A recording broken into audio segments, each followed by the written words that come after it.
आज के क्लास में मैं रिडक्शन फार्मूला का कुछ और ट्रिग्नोमेट्रिकल फंक्शन के लिए रिडक्शन फार्मूला क्लियर कर रहा हूं। पिछले क्लास में मैंने tan का रिडक्शन फार्मूला क्लियर किया था। अभी के क्लास में मैं आप लोगों को साइन कॉस सेक वगैरह का रिडक्शन फार्मूला क्लियर कर रहा हूं। तो मैंने पिछले क्लास में बताया था कि अगर आपके पास tan आ जाए, कॉट आ जाए, सेक आ जाए, कोसेक आ जाए, इसको जिस समय आप प्रोडक्ट के टर्म में लिखेंगे उस समय एक टर्म आपको स्क्वायर में रखना अनिवार्य है। इससे कैलकुलेशन आपका काफी आसान होगा, ठीक है। और अभी मैं बताने जा रहा हूं साइन और कॉस का। साइन और कॉस में जो डिफरेंस रखेंगे प्रोडक्ट का, उसमें एक टर्म ऐसे ही सिंगल रखेंगे। देखिए आपको इस प्रकार समझ सकते हैं। जैसे मान लीजिए कि अगर आई एन इक्वल टू, ये आपके पास है sine to the power n x d x, कुछ इस प्रकार का मैटर है, इसको आप समझ सकते हैं।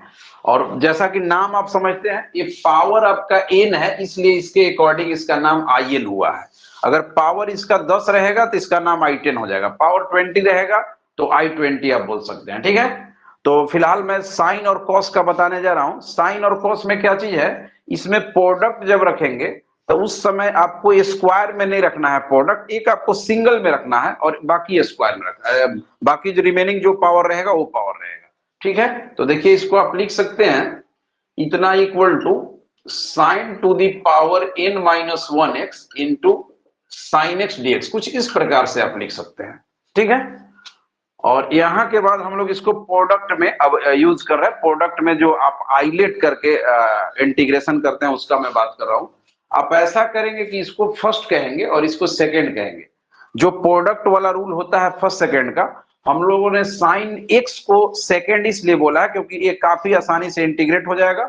और पहला वाला को मैं फर्स्ट इसलिए बोला क्योंकि उसको डिफरेंशिएशन वगैरह करना रहता है। तो देखिए आगे मैं इसको मूव कर रहा हूं। आपके पास साइन के पावर n माइनस 1x, ये बाहर रह गया प्रोडक्ट के चलते, और साइन एक्स आपका इंटीग्रेट हो गया, माइनस ये आपके पास देखिए क्या इसको बोलते हैं, ये हो जाएगा d sine n minus 1x, d sine इतना बाई डी एक्स इंटू हो गया साइन एक्स डी एक्स, और इसका एक तरीका से प्रोडक्ट आपके पास आ गया, ठीक है। अब आप इसको समझ सकते हैं। देखिए ये साइन के पावर n माइनस 1x और साइन का इंटीग्रेशन निगेटिव मैं यही लगा दे रहा हूं, ये आपका cos x हो जाएगा, ठीक है। और अब इसको मैं अंदर में डिफरेंशिएशन कर रहा हूं, ये हो गया n माइनस 1 साइन, इसका डिफरेंशिएशन हो जाएगा साइन x का पावर n माइनस 2x, और उसके बाद एक और डिफरेंशिएशन होगा जिसमें ये आपका cos x होगा, ठीक है। आप समझ रहे होंगे, मैंने फर्स्ट टर्म को डिफरेंशिएट कर दिया, सेकेंड को मैं इंटीग्रेट कर रहा हूं, ये हो गया माइनस cos x dx, ठीक है। और ये वैल्यू आपके पास आ गया sine to the power n minus 1x into cos x। और इसमें देखिए माइनस को मैं पीछे कर रहा हूं, ये जो माइनस है इसको मैं पीछे कर रहा हूं, माइनस माइनस प्लस हो जाएगा, और ये वैल्यू आपके पास आ गया n माइनस 1, और ये हो जाएगा sine to the power n minus 2x, और ये वैल्यू आ गया cos स्क्वायर x dx, ठीक है। और यहाँ के बाद ये वैल्यू आ गया sine to the power n minus 1x into cos x plus, देखिए इसमें अब आपको करना क्या होगा, साइन और कॉस के लिए स्पेशली मैं बता रहा हूं, जिस समय आप प्रोडक्ट के टर्म में आगे बढ़ेंगे, ठीक है, तो प्रोडक्ट के टर्म में जब आगे बढ़ेंगे तो साइन वाला में आपको रास्ते में कॉस स्क्वायर आएगा।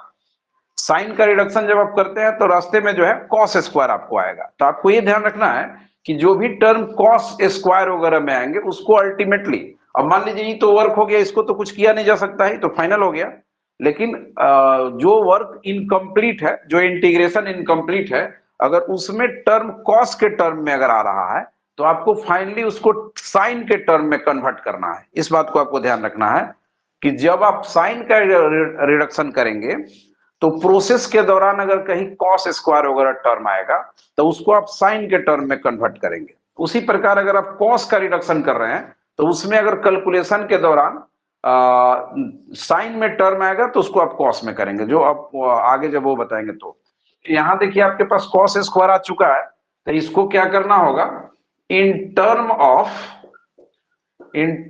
साइन, ये साइन के टर्म में इसको आपको करना होगा।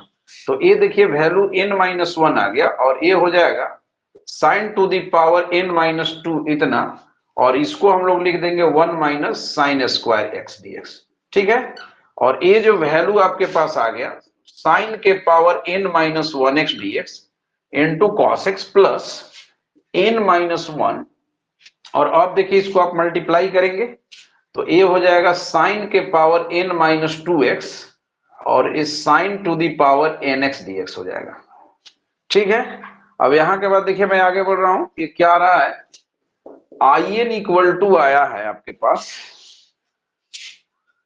ये है साइन के power n-1x into cos x with negative. यहां आप इसको ब्रेक कर दीजिए, मतलब मल्टीप्लाई कर दीजिए, तो कितना हो जाएगा n-1 और इंटीग्रेशन में हो गया sine to the power n-2x dx, और इसको मल्टीप्लाई कीजिएगा तो कितना हो जाएगा n-1 और ये हो जाएगा sine to the power nx dx।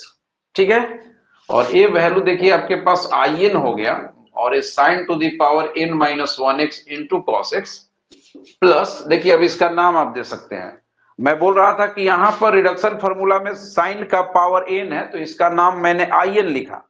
ठीक है, साइन के पावर n है, तो अगर साइन का पावर 20 रहेगा तो i20 आप लिखेंगे। तो यहां आप देख सकते हैं ये सेम चीज आ गया, यहाँ पावर आपका कितना है n-2 है, तो इसका नाम आप दे सकते हैं n-1 तो पहले से है, इसको आप in-2 लिखिए। ठीक है, और यहाँ के बाद आगे देखिए ये आपका n-1 है, ये आपका क्वेश्चन रिपीट हुआ, एक क्वेश्चन ही आ गया, इसका नाम in मैंने लिख दिया।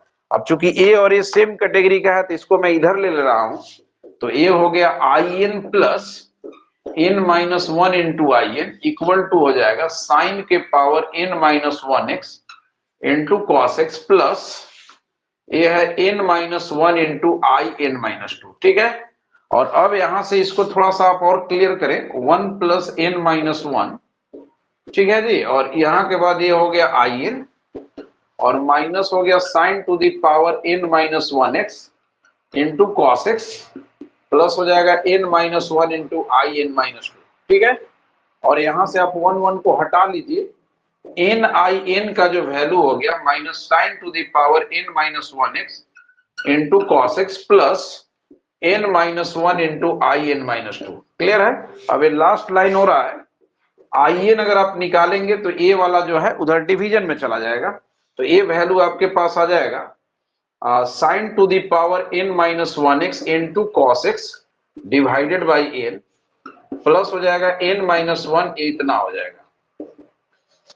ठीक है, ये जो वैल्यू है ये आपके पास ये फाइनल हो जाएगा, ये आपका साइन का रिडक्शन हो गया। इसी प्रकार से हम लोग कॉस का रिडक्शन कर सकते हैं बहुत आसानी से, सिमिलर वे में। कॉस वाला में सिर्फ आपको यहाँ सतर्क रहना है, यहाँ आपका साइन स्क्वायर आएगा उसको आप कॉस में टर्न करेंगे, और इस प्रकार से आप देख सकते हैं साइन का रिडक्शन बहुत आसानी से। ठीक है, अगर आपका ये डिफिनिट में रहेगा, मान लीजिए 0 से लेके π/2, 0 से लेके π/4, तो अल्टीमेटली आप लास्ट में जो है लिमिट पुट कर देंगे। ठीक है, और यहाँ पर एक कांस्टेंट होना चाहिए, आप दे सकते हैं। ठीक है, हालांकि इसमें टर्म बचा हुआ है, इसमें देने की आवश्यकता नहीं है। चलिए ठीक है, उम्मीद है कि आप समझ गए होंगे। ठीक है, सभी को धन्यवाद। ये वीडियो यहीं पर लास्ट किया जा रहा है, इसके बाद नेक्स्ट वीडियो में आपको और रिडक्शन फार्मूला बताए जाएंगे। चलिए ठीक है, सभी को धन्यवाद।